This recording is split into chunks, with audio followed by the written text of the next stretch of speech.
I don't want because I hate to do it and be too loud.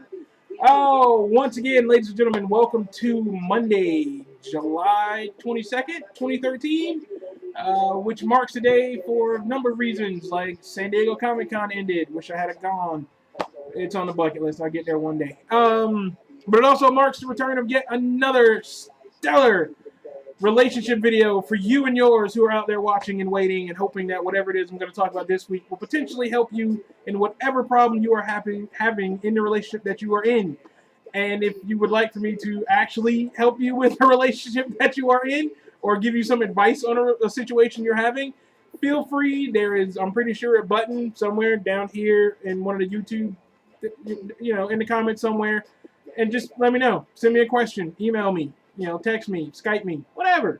And I will do my best to answer whatever it is that you need help with. But that's how you get a hold of me. And if you haven't, well then you're gonna have to sit and watch my videos until eventually I come across a topic that is actually something you need help with. I want to start this video with letting people know that these are relationship videos, and when I say relationships, I'm not talking about just a relationship as in somebody you're dating, somebody you're married to, or whatever significant other you might have. When I say relationship, I mean all types of relationships. That means also friendships. So when I say, and that means your friendships have problems too. They all types of relationships involve some type of conflict. It is just natural. It happens. We're human. The minute we're around another human and it involves some form of communication with each other, there's the potential for there to be a problem. It's just how life works. But the reason I'm talking about friendships is because one of my friends actually asked me about stagnant friendships. And stagnant, for those that don't know, like you don't know, stagnant means, for those that don't know, my niece is here, so she is helping out with this one. So she's my feedback person every once in a while. But since you don't know what stagnant is when something doesn't move. Like stagnant water, it's like standing water. It just basically sits still and just basically just goes nowhere. Like if you see a pothole full of water, that's like stagnant water. It's not going anywhere, right? So a stagnant friendship is, that's right, a friendship that is going absolutely nowhere. And kind of like you can have stagnant relationships also, right, when you're dating somebody. But he wanted to know about stagnant friendships. And personally, I like to believe I don't have any stagnant friendships. I try and I know I failed, but I try. I try to talk to all of my friends at least once throughout the course of a month. Now, it might just be a quick message on Facebook saying, hey, how you doing? But to me, it says, I haven't forgot about you. You're not dead to me. I do know you're still alive. We are anonymous Facebook buddies, But then again, it's a different generation, I guess, now, because all of my friends are people I knew and actually actively hung out with on a regular basis, almost like a weekly, daily basis. And now we've all grown up, gotten jobs, families, whatever, and everybody's moved to wherever. And so we don't see each other as much. But now, people have friends that they're only friends with at school. Like, you don't really actually see them outside of school. Y'all are Facebook friends, which is great. You're cool, but you don't really talk to each other outside of being at school. And even then, you only talk to each other in passing. You don't actually have any idea about what's like really, really going on inside their actual world outside of, hey, how you doing, man? Oh, this is my class. I got to go. And you're off to wherever class you got to go to. But a stagnant friendship is basically when, the friendship doesn't move forward. It goes nowhere. And the same thing can be said, it's friendships are just like relationships in the fact that they're give and take. They're, you give something, they take something, they give something, you take something. Boom, it works. It's a two-way street. We're both getting something out of this friendship, and if you're friends with somebody and you feel like they're either not helping you in life, and when I say not helping you in life, I'm not talking about like they're paying your rent or your car note or like something. I mean like helping you like emotionally. Right, giving you advice for problems that you might have or just talking to you. Or in a way, you have to look at friendship as in like the ultimate form of competition when it comes between two people, because your friend helps you be better. My younger brother, my brother Curtis, love him to death. When I met him in Job Corps about 10 years ago now. And by the time I got to Job Corps, he'd already been there about 2 months. and like he was kind of just like there, and we all became friends. We became friends over that action figure, actually, that one right there, that Mitsurugi action figure from Soul Calibur. I'd actually picked it up one day when we were out, and I was waiting to go back into the dorm, and he saw the Mitsurugi action figure, and he was like, "You like Mitsurugi?" And I was like, "Mitsurugi's all right." I was like, "No more little Mitsurugis," which is a move from Soul Calibur that you have to see or whatever. But me and him became friends over it, and then through him, I met my friend Thomas, and we all kicked each other into gear. Like, even though he had been there 2 months before me, I ended up getting out in 5 months. He got out in 7. Me and him got out at the exact same time. I put my boot to his ass and was like, "Look, if I'm doing this, you're doing this. Let's get on. There's no point in like sticking around for nothing." And so that's what a friend should do. A friend should be there to help you. Be like, "Look, we're in this together. You know, we're gonna help each other get through whatever each other is going through. We're gonna help each other get to that next stage, to that next point." And I have to say, I'm proud of him. He's gotten to a point now where he doesn't really need my help. I mean, we still talk. Don't get me wrong. I probably talk to him probably a little bit more than other people, give or take. But I mean, that's because we're on Xbox Live all the time and everything. But that's how a friendship should work. You help each other get through life.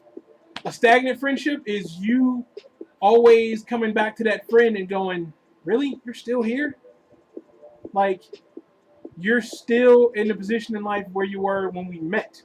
Like, I mean, granted, if you meet somebody in high school, then obviously they're not going to be in the same position because eventually they'll either kick you out or you'll graduate, whatever happens, or you'll drop out or whatever. But you see my point, though. Like, you're still there. Like, you haven't progressed at all. Like, and they're not helping you progressing either. Whenever you talk to them, they kind of just like, "Oh, why are you doing this or why are you doing that?" Or they try to convince you to be kind of like they are. It's not a good friendship. That's not a healthy friendship whatsoever. It's horrible. Like, it's ridiculous for somebody to do that and call themselves a friend to you. Like, it's just really, really horrible for somebody to do that to you because that's not a friendship. That's them basically, in my personal opinion, attempting to ruin your life because misery loves company. So, that's just how it is with some people. So, I mean, therein lies the difference between friendships. There are good friendships, there are bad friendships, and really it's up to you to decide what the friendship is worth to you. If you feel like the friendship is worth sticking out and you're trying to help this person, cool. But don't spend years trying to be a good friend. They're just like in relationships, when things go bad, same thing goes bad in the friendship. Sometimes you just have to be like, "You know what? I'm walking away. There's nothing else I can do for you. So you're on your own from here on out. I can't do this." And so you have to walk away from the friendship because it becomes too much of an emotional and like physical drain on you to deal with their emotional and physical problems. I got enough issues on my own. I don't need yours. And that's just ridiculous. Right, it stresses you out because you're like, "Oh, I can't believe Susie did this or Jim did that. And, oh, how am I going to help them?" No. After a while, I'm not helping you anymore. I don't care if you drown. If I've given you a place to stay and I've helped you get back and forth to work and I've helped you pay bills and watched your kids and done all kinds of crazy crap for you, and like you still have problems and you still can't get on your feet, I'm gonna quit catching you because obviously you need to fall so you can learn how to pick yourself up. Because I'm tired of catching you because I can't do it. My arms are broken. I can't. It doesn't work anymore. It doesn't work anymore. Next topic I want to talk about is guerrilla warfare. Guerrilla warfare or guerrilla war relationships, if you want to use that terminology. Guerrilla war is you attack. There's always the big enemy and then there's the little enemy, and the big enemy is getting attacked by the little enemy, and the little enemy is making little bitty skirmishes kind of deal, and they're whittling them down. The little enemy whittles down the big guy. And essentially, what also happens in guerrilla warfare is that if you really want to get help, if the big guy is the government, you get the people on your side, and you get the people on your side, you give the people whatever the government's not giving them. Okay. Well, guerrilla warfare in a relationship kind of works the same way. If a girl or a guy that you like is dating somebody else, then the person they are dating is the government. The person you want to date is the people. You are the little guys making the little attacks around the government. And how do you get the people on your side in guerrilla warfare? You give the people what the government isn't giving them. So, and this is how I look at it. Everybody doesn't look at it like this, and I wholeheartedly admit that it may not be the best route for you to take if you're not that kind of person. You figure out some other way to get the person you want to date, or wait till they become single, or constantly always be the third wheel, or hey, if you luck out, you can end up giving a toast at their wedding because you waited too long. That's just life. It just all depends on how it works out for you. So what you do is you find out what the boyfriend or the girlfriend is giving the person you want to date. You find out, and the more likely, the person you want to date, you're already friends with to a degree. You probably already talked to them a little bit. You're decent friends. You know a little bit about them or whatever. So, and they talk to you about their problems because that's what friends do. It's like, oh, I can't believe he's doing this, blah, blah, blah, blah, blah, blah, blah, whatever. Yes, you are interested. You may not originally, you're not interested. I'm not going to lie about that. In the beginning, you may not be interested. They might not be in it. In the beginning, you really kind of don't care. Because in the beginning, you're just like, really, you're dating that douchebag instead of me? Yeah. Like, I can't believe you're dating that douchebag and not me. How dare you date that douchebag and not me? Is what you're thinking. That is entirely what you're thinking, the whole situation. And then eventually, though, you realize you start to think that maybe she might break up with the douchebag. But the timetable for people breaking up is generally way too long than the average person wants to wait. When it comes to relationships, most people have absolutely no patience. But really, getting the person you want to date is all about patience. That's the whole situation. If you want to get the person you want to date, you got to be willing to wait. As long as they're worth it. Don't wait on a douchebag. That's just ridiculous. But as long as the person is worth it, then yes, wait. So, in the beginning, you're like, you don't care. Their problems are their problems. You shouldn't have dated them anyway. If you've been dating me, you wouldn't have these problems. But you don't say that to them. You let them pour their soul out to you and tell you whatever's going wrong in the relationship, and you listen and you thoughtfully give them, you don't give them full-on advice. You don't intentionally think you're not doing this. You honestly think you're giving them good advice in the beginning. And then eventually you realize, why did I say that? Because you come to that point of, why am I trying to help her save her relationship? Or why am I helping him say, I want to date this person. Why am I helping them save that crappy relationship? Because it shows that you're upstanding and you do the right thing. But the best thing you could possibly do is admit this. Like, look, I probably really shouldn't be telling you. Tell them, like, I probably really shouldn't be telling you this, but apparently I'm going to anyway. And then you tell them whatever advice you're going to give them, because that's just the right thing to do. If they're your friend, you want them to be happy. You're happy for your friend until it all falls apart, and then you pick up the piece and help them put themselves back together like a puzzle that fell out of a box. But what you do is you find out what they're doing, what they're giving them, and you give them all of that. If he's attentive and pays attention to her and listens to her stories and buys her flowers and all this really cool stuff, you do all of that too. Mind you, you're doing it from the friend side of things. So it's not going to be looked at exactly the same yet.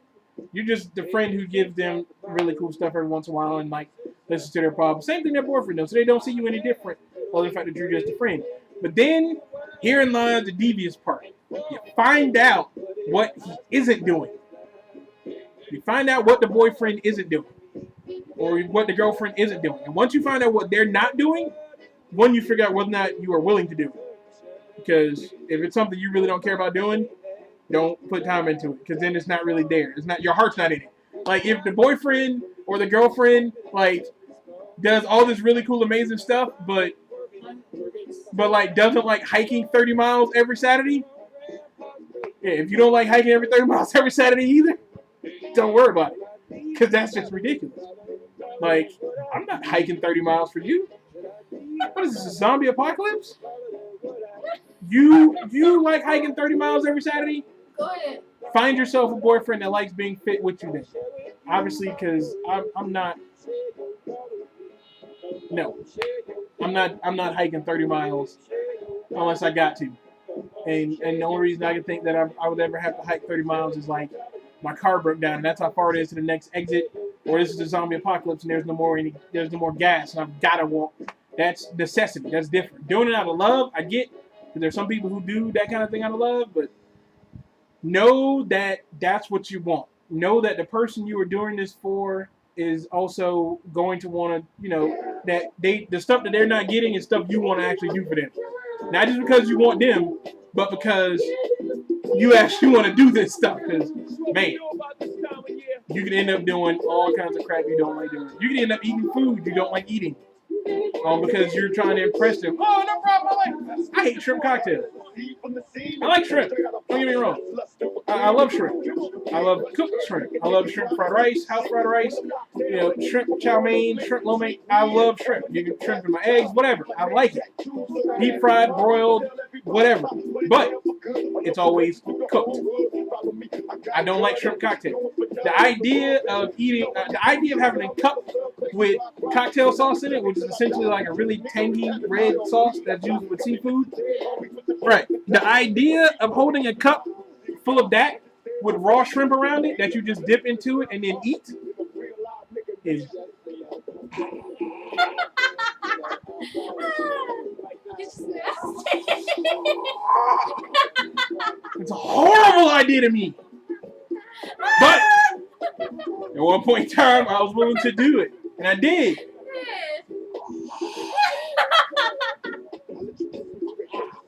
Nasty. Like, it is just nasty. It's like to me, because I have a thing about textures when I eat. So to me, just like, and it's cold shrimp. It's like a cold icy slime. It's like a cold worm, like, because it's just like it's just shrimp, and it's just like it's nasty. And I did it. That's you. I appreciate the fact that you love shrimp cocktails, Princess. I really do. I hate them. I don't like uncooked shrimp. I don't like uncooked most anything. I mean, I do like sushi, but it depends on what type of fish is in the sushi before I'm like, yeah, let's try it out. I'm not all gung-ho about a lot of things like that. That's just me.